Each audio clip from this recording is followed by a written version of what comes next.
So chapter 10 is about focus and priorities. And so this concept of how do we as leaders, whether in the church or in business, focus. And so Mark, you talked about, well, that's a great concept, but what if you're a pastor of a small church and you have to wear 10 different hats? How do you focus then and not let people down?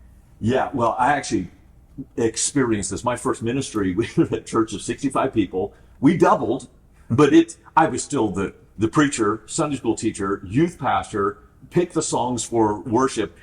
I even did the lawn care. So I know what it's like to wear multiple hats.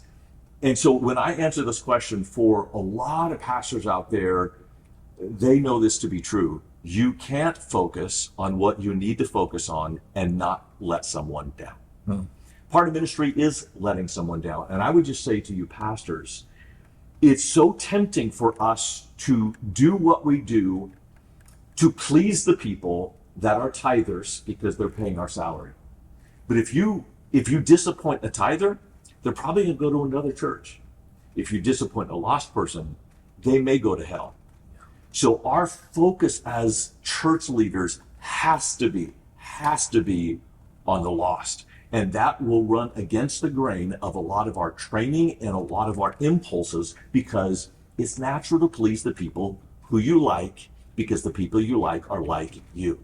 But Jesus liked people who were different than him, and he went after the least and the lost. So there's no way to do it. There's no way to focus on what you need to focus on without hurting someone's feeling. So let me turn the question to you, because business leaders, there's so many things they could focus on. A new trinket, a new gadget, a new sales pitch. How do you know what is best to focus on? How do you narrow that down? Well, it's interesting because I think in the business world, and similarly in our church world, when you narrow your focus, you actually broaden your impact. And so what you're doing is you're not really saying no to these new innovative ideas. You're saying yes to the few things, the vital few, not the trivial many, the vital few things that really matter. So that's what you do. Show us how that works, because it's counterintuitive. If I have more things to sell, wouldn't I make more money? Yeah. Well, it's like In-N-Out Burger. In-N-Out's a great example. It's one of the simplest menus there are. If you look at, say, Cheesecake Factory, and you open that menu, it's a book. It's got 30 pages. In-N-Out, fries, burgers, and shakes.